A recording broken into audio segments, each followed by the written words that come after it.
Lungs और blood के बीच में। लंग्स का भी कौन सा साइड, देखो आप रेस्पिरेटरी सिस्टम ऑलरेडी पढ़ चुके हो, तो मैं आपसे एक्सपेक्ट करती हूँ आपको ये चीज पता होनी चाहिए कि लंग्स में भी कौन सा ऐसा साइट है जो डिफ्यूजन के लिए, जो एक्सचेंज ऑफ गैसेस के लिए रिस्पॉन्सिबल है।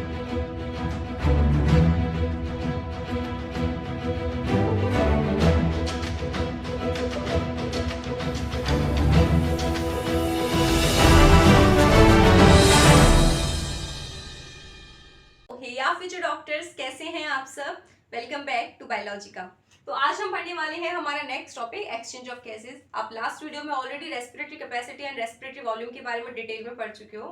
तो एक्सचेंज ऑफ गैसेस देखिए, एक्सचेंज ऑफ गैसेस की अगर हम बात करें तो ये दो फेजेस में कंप्लीट होता है ये प्रोसेस। पहला फेज है एक्सटर्नल फेज, दूसरा फेज है इंटरनल। ठीक है, एक्सटर्नल फेज क्या है कि जब हमारे, देखो एक्सचेंज ऑफ गैसेस का अगर हम सिंपल मीनिंग देखें तो वो होता है गैसेस का एक जगह से दूसरी जगह मूव करना। ठीक है, एक्सचेंज होना एक मीडियम से दूसरे मीडियम में।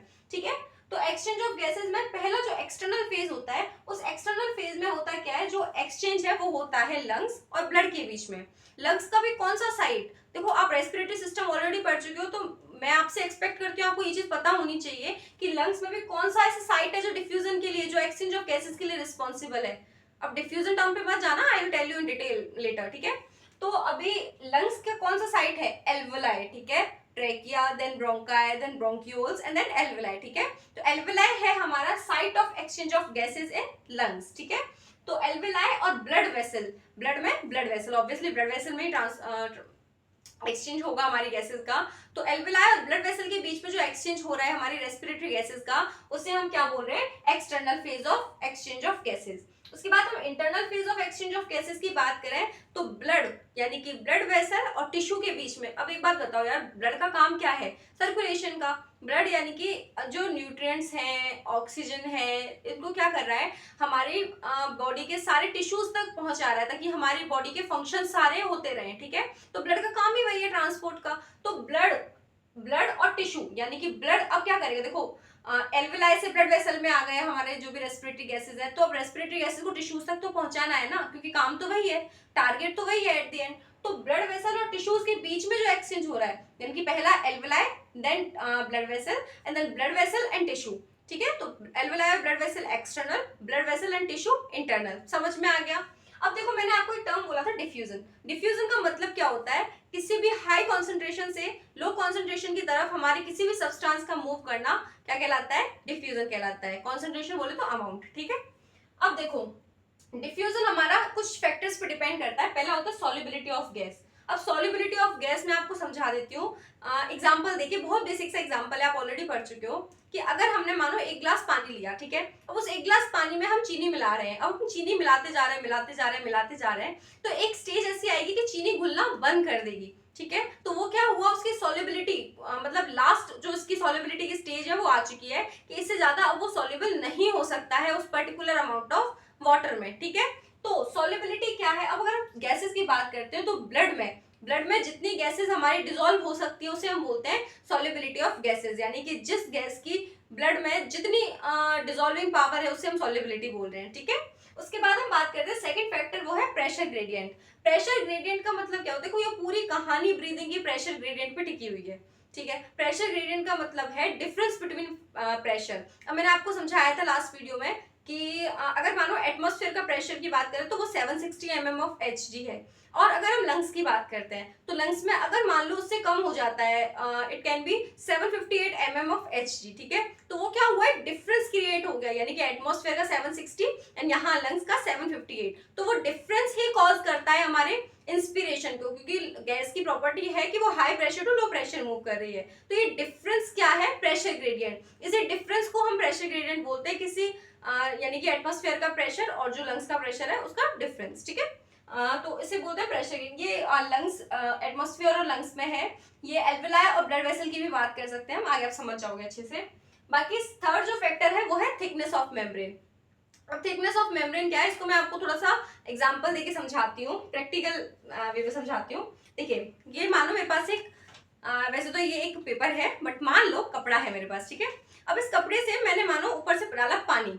अब मैंने पानी डाला, एक शीट है, ठीक है, नॉर्मल एक मतलब उसका एक ही लेयर है। अभी मैंने उससे पानी डाला, ठीक है, सिंगल लेयर पे पानी डाला तो वो इजीली नीचे से पास हो जाएगा। ठीक है, लेकिन अगर मानो मैंने इसको किया एक बार फोल्ड, अब एक बार फोल्ड करने के बाद थोड़ी सी डिफिकल्टी आएगी पानी को पास करने में, ठीक है।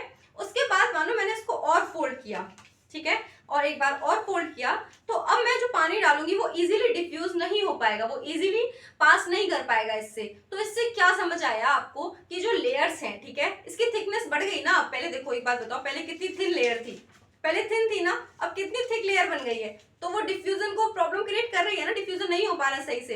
तो इसी का यही कहना चाह रहा है ये पॉइंट कि डिफ्यूजन जो है वो थिकनेस ऑफ मेम्ब्रेन पे भी डिपेंड करता है, ठीक है। अब एक टर्म आएगा आपको, आगे आप पढ़ोगे, पार्शियल प्रेशर, बहुत बारी टर्म यूज होगा अभी। तो पार्शियल प्रेशर में भी आपको बता देती हूँ है क्या। तो देखो आप ऐसे समझ सकते हो कि एक मानो एक कंटेनर है, कंटेनर ए, दूसरा कंटेनर है कंटेनर बी, ठीक है, और तीसरा कंटेनर है हमारे पास कंटेनर सी। अब एक बात बताओ, पहले कंटेनर में हमारे पास एक गैस है, माना गैस 1, ठीक है, दूसरे कंटेनर बी में हमारे पास एक गैस है, माना गैस 2, और तीसरे कंटेनर में हम दोनों को क्या कर देते हैं, मिक्स कर देते हैं, ठीक है। ये mixture of both of these gases है, ठीक है। अब देखो इस जो कंटेनर ए है इसमें कुछ प्रेशर होगा गैस 1 का, ठीक है, और ये जो सेकंड कंटेनर है इसमें कुछ प्रेशर होगा गैस 2 का। अब जब हमने इन दोनों को मिला लिया तो इसमें क्या बन गया, इसका एक कंबाइंड प्रेशर बन गया, ठीक है, पी टोटल। समझ में आया, यानी कि इस कंटेनर में इस गैस का एक अलग प्रेशर था, इस कंटेनर में इस गैस का एक अलग प्रेशर था, लेकिन जब हमने दोनों को मिलाया, दोनों को मिक्स किया, तो उनका एक टोटल प्रेशर बन गया, लेट्स सपोज पी। तो अब जो इस टोटल प्रेशर में जो इसका इंडिविजुअल, हर गैस का एक इंडिविजुअल प्रेशर है, ठीक है, यानी कि देखो एक बात बताओ, पी टोटल हुआ है, सम हुआ है, तो इन दोनों के पार्शियल प्रेशर का तो सम हुआ है ना। तो पार्शियल प्रेशर क्या है कि एक कंटेनर में अगर हमने दो गैसेस मिलाई तो इंडिविजुअल गैस का जो प्रेशर है, यानी कि pressure exerted by an individual gas is called as partial pressure, यानी कि pressure of 1 is called as partial pressure of gas 1, ठीक है। P2 लेट्स सपोज, तो P2 हमने पार्शियल प्रेशर के लिए यूज किया, तो P2 यानी कि pressure of gas 2 will be called as the partial pressure of gas 2। समझ में आया, मतलब हमारे पास मानो एक हमारे पास लंग्स है, ठीक है। अब लंग्स में हमारे पास CO2 भी प्रेजेंट है, O2 भी प्रेजेंट है। अब O2 का जो प्रेशर है वो उसका खुद का अलग प्रेशर हुआ, CO2 का अपना प्रेशर हुआ, तो O2 और CO2 को जब कंबाइन किया तो माना हमने लंग्स का पूरा एक प्रेशर बन गया P, ठीक है। P से हम डिनोट कर रहे हैं टोटल प्रेशर को। अब हम अगर देखते हैं तो वो टोटल प्रेशर जो है वो दो चीजों के समप से ही तो बना है ना, तो उन दोनों का जो अपना अपने प्रेशर है, यानी कि प्रेशर ऑफ O2 और प्रेशर ऑफ CO2, जो अलग अलग उनका प्रेशर है, हम उसे बोलेंगे पार्शियल प्रेशर, ठीक है, यानी कि partial pressure of O2 and partial pressure of CO2 मिलके टोटल प्रेशर बनाएंगे लंग्स का, ठीक है। मैंने एग्जांपल दिया, बाकी कंटेनर वाले एग्जांपल से भी आई थिंक आपको समझ में आ गया होगा। तो अब हम बात करते हैं कि हमारा जो हमारा जो एक्सटर्नल डिफ्यूजन हो रहा है या एक्सटर्नल एक्सचेंज ऑफ गैसेस हो रहा है वो किस तरीके से हो रहा है, और डिफ्यूजन मेम्ब्रेन क्या होती है, ठीक है। देखिए मैंने लास्ट में आपको बताया पार्शियल प्रेशर के बारे में, यहाँ पे मैंने मेंशन किए हैं partial pressure of O2 and CO2 in atmosphere, alveoli, deoxygenated blood, oxygenated blood and tissue, ठीक है। तो ये आपको पता होने चाहिए, तभी आपको ये प्रोसीजर समझ में आएगा। तो देखिए यहाँ पे मैंने बनाया एल्वेलर सैक। एल्वेलर सैक क्या है, वही आपने रेस्पिरेटरी सिस्टम पढ़ा, एल्वेलाई पढ़ी, तो एल्वेलाई क्या था, एक सैक लाइक स्ट्रक्चर था, तो उसी को हम बोल रहे हैं एल्वेलर सैक, ठीक है। इस एल्वेलर सैक में ऑब्वियसली हमने इनहेल किया है, तो ऑक्सीजन को इनहेल करने के बाद यहाँ पे ऑक्सीजन का अमाउंट क्या है, ज्यादा है, और CO2 का अमाउंट कम है, तो यहाँ ऑक्सीजन का एक्सचेंज होगा high partial pressure to low partial pressure, ठीक है। अब देखो यहाँ से आप देख सकते हो कि ऑक्सीजन का एटमॉस्फेयर में partial pressure 159 mm of Hg था। mm ऑफ Hg जस्ट एक यूनिट है, ठीक है। तो 159 mm ऑफ Hg जब एटमॉस्फेयर में था और एल्वेलाई में कितना है 104, तो बाहर ज्यादा था, एल्वेलाई में कम है, इसीलिए उसका क्या हुआ, बाहर से अंदर वो मूव करी है ऑक्सीजन, ठीक है। अब यहाँ से क्या होगा, अब अगर एल्वेलाई और हम ब्लड वेसल का कंपैरिजन करें तो यहाँ पे ऑक्सीजन का जो लेवल है वो क्या है, कम है। यहाँ पे एल्वेलाई में कितना है 104, और अपने अगर डीऑक्सीजनेटेड ब्लड की बात करते हो यहाँ कितना है 40, तो यहाँ क्या होता है, फिर ऑक्सीजन मूव करती है हमारे हाई टू लो प्रेशर, ठीक है। और यहाँ से मूव करने के बाद ऑक्सीजनेटेड ब्लड जो होता है, ऑक्सीजन देखो कैरी कैसे होता है, या ट्रांसपोर्ट ऑफ O2 में और अच्छे से समझोगे, लेकिन अभी मैं बता देती हूँ थोड़ा बेसिक सा कि जैसे O2 कैसे एक्सचेंज हो रहा है कि RBCs एक रेड ब्लड सेल्स करके ब्लड में सेल्स प्रेजेंट होती है, ठीक है। अब उन सेल्स में क्या होता है, हीमोग्लोबिन सब्सटेंस, हीमोग्लोबिन करके एक पिगमेंट होता है, वो पिगमेंट हमारी ऑक्सीजन को कैरी करता है, ठीक है। और कुछ डिजोल्व फॉर्म में भी ऑक्सीजन हमारी ट्रांसपोर्ट होती है ब्लड में, ठीक है। तो ऑक्सीजन हाई पार्शियल प्रेशर यानी कि 104 mm ऑफ Hg के पार्शियल प्रेशर से 40 mm ऑफ Hg के पार्शियल प्रेशर में मूव करेगी, उसका एक्सचेंज होगा, ठीक है।